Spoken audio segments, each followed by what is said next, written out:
Question 931.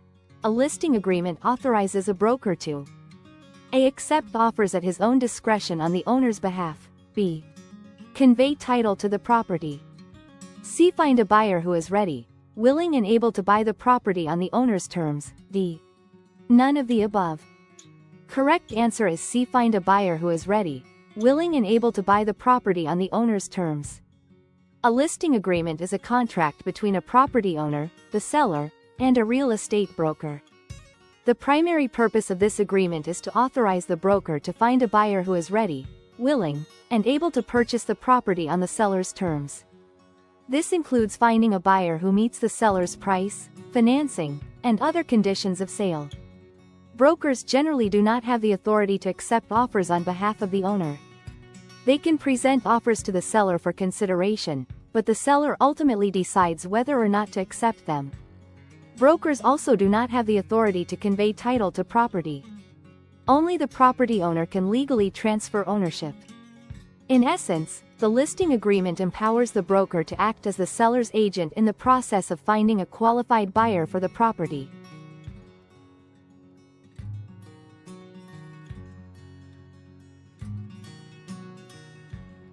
Question 932. To obtain an FHA loan, a borrower must pay a fee to a lender called an A. Origination fee. B. Registration fee. C. Loan allotment fee. D. Shipping and handling fee. Correct answer is A. Origination fee.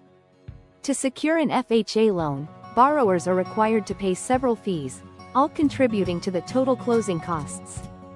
Among these, the origination fee is a common charge.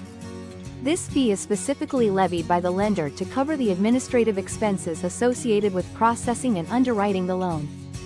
The question specifically asks about a fee paid to a lender. Origination fee is a standard fee charged by lenders to cover their administrative costs of processing, underwriting, and funding the loan. FHA loans, like other loan types, can include an origination fee. Registration fee is not a common or standard term for a fee paid to a lender for an FHA loan. Loan allotment fee is not a recognized or standard term for a fee paid for a mortgage loan. Shipping and handling fee is typically associated with physical goods, not loan processing. Therefore, the most appropriate answer is the origination fee, as it's a direct charge from the lender for providing the loan.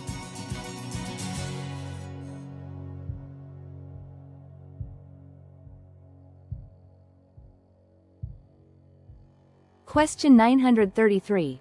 Which of the following has the least impact on a financial institution's deciding whether to make a real estate mortgage loan? A. Applicant's credit history. B. Applicant's income. C. Value of the property. D. Applicant's need for the loan. Correct answer is D. Applicant's need for the loan. A financial institution's main concern when issuing a real estate mortgage loan is risk assessment. They primarily evaluate the borrower's likelihood of repaying the loan. They also assess the property's value, as it serves as collateral if the borrower defaults. Applicant's credit history is a major factor. It indicates the applicant's past behavior in managing debt and their willingness to repay obligations. A strong credit history suggests a lower risk. Applicant's income is a major factor. Lenders use income and debt-to-income ratios to determine if the applicant has the financial capacity to make the monthly mortgage payments. Value of the property is also a major factor. The property serves as collateral for the loan. The lender needs to ensure that the property's value is sufficient to cover the loan amount in case of foreclosure. Applicant's need for the loan has the least impact. Lenders are not concerned with why an applicant needs the loan. Their decision is based purely on the applicant's creditworthiness, repayment capacity, and the collateral's value. The need is subjective to the borrower, not an objective lending criterion. Therefore, the applicant's need for the loan has the least impact on a financial institution's decision.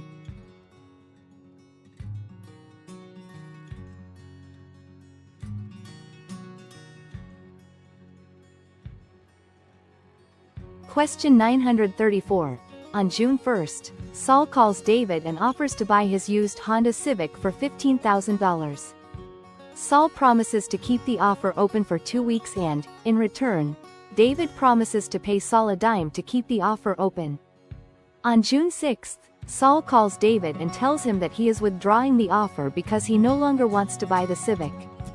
On June 8, David calls Saul and accepts Saul's offer to buy the Civic for $15,000. Saul refuses to buy the car. David sues Saul for breach of contract, arguing that his acceptance of the terms of Saul's offer created a binding agreement between them. David will probably A. Win, because the offer was still valid when David accepted it, B. Lose, because David did not accept the offer until after Saul had withdrawn it. C. Lose, because $15,000 does not match Car Buying Guide's assessment of the Civic's value. D. Win, because Saul's withdrawal of his offer needed to be in writing to be effective. Correct answer is A. Win, because the offer was still valid when David accepted it. This scenario hinges on the concept of an option contract. Saul offers to buy David's Civic for $15,000.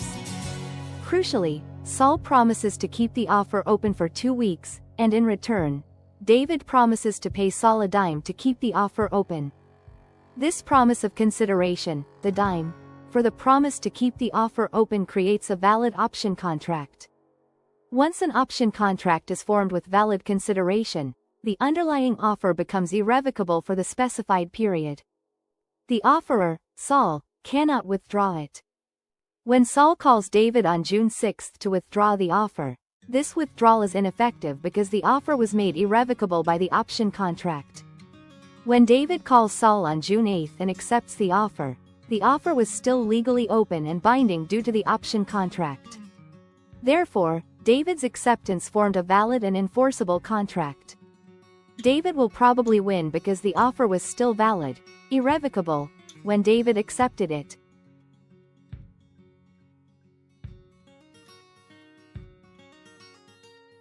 Question 935. A land contract can be viewed as an alternative for a trust deed or promissory note because a land contract is A. Security instrument, B. Option agreement, C. Bilateral contract, D. Mortgage. Correct answer is a security instrument. An option gives a right to purchase, not an obligation to pay over time. While a land contract is a bilateral contract, this describes its contractual nature, not its function as a financing alternative. Trust deeds and promissory notes are also part of bilateral agreements. While a land contract serves a similar purpose to a mortgage, it is distinct in its structure. In a mortgage, the buyer receives legal title immediately and grants a lien to the lender. In a land contract, the seller retains legal title until the contract is fulfilled. A land contract, also known as a contract for deed or installment land contract, is an alternative to a trust deed or promissory note because it acts as a security instrument. In a land contract, the seller retains legal title to the property until the buyer completes all the agreed-upon payments. This retention of title serves as the seller's security interest, ensuring the buyer fulfills their financial obligations. It effectively secures the buyer's promise to pay, much like a trust deed or mortgage secures a traditional loan. This arrangement can be beneficial for buyers who may not qualify for traditional financing, but it also carries risks for both parties.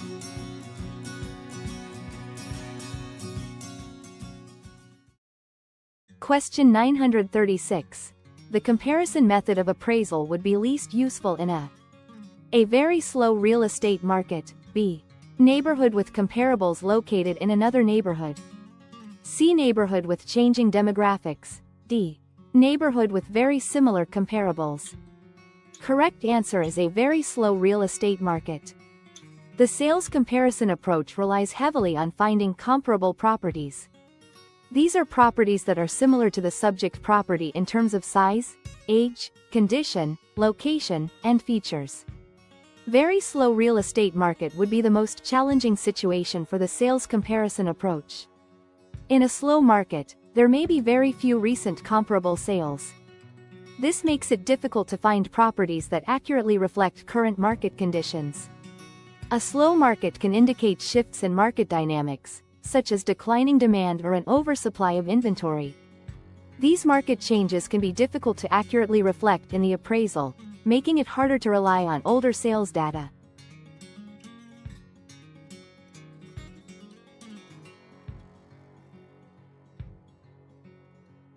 Question 937.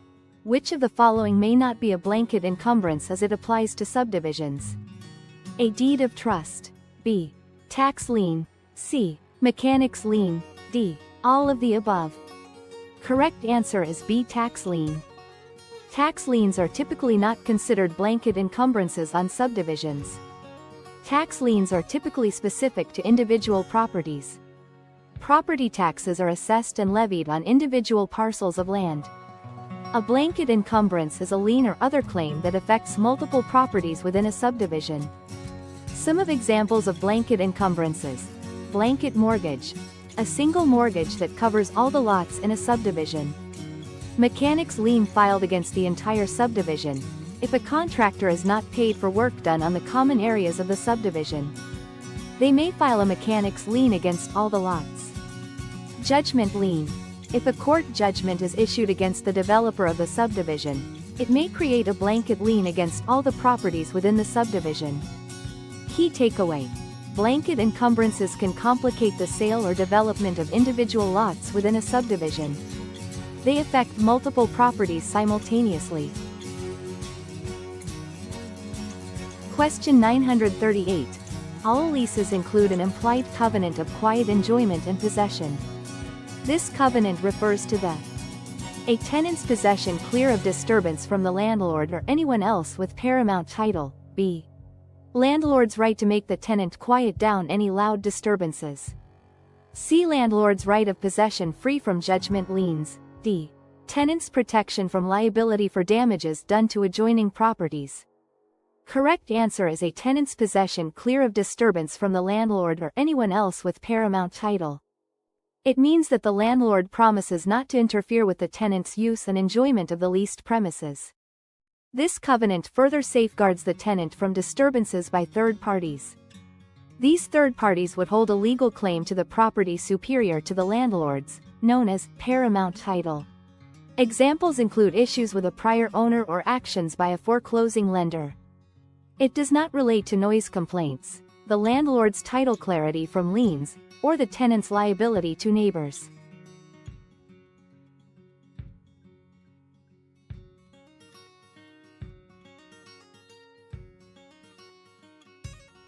Question 939. John and Cheryl each own single-family houses. John currently lives in his house, while Cheryl rents hers to a tenant. John and Cheryl trade houses, with each one planning to rent out the new properties to generate income, which means A. Cheryl can negotiate a tax-free exchange. B. John can negotiate a tax-free exchange. C. Both John and Cheryl can negotiate tax-free exchanges. D. Neither party can negotiate a tax-free exchange. Correct answer is A. Cheryl can negotiate a tax-free exchange. 1031 exchanges allow investors to defer capital gains taxes when they sell one investment property and reinvest the proceeds into another, like-kind, property. This exchange must follow strict IRS rules and deadlines. Since Cheryl's original home was a rental property, generating income, it qualifies as an investment property. By exchanging it for another rental property, she may be able to defer capital gains taxes through a 1031 exchange. John, on the other hand, cannot utilize a 1031 exchange because his original home was his primary residence and not an investment property. 1031 exchanges are a tax-advantaged strategy for investors, but they do not apply to the exchange of personal residences.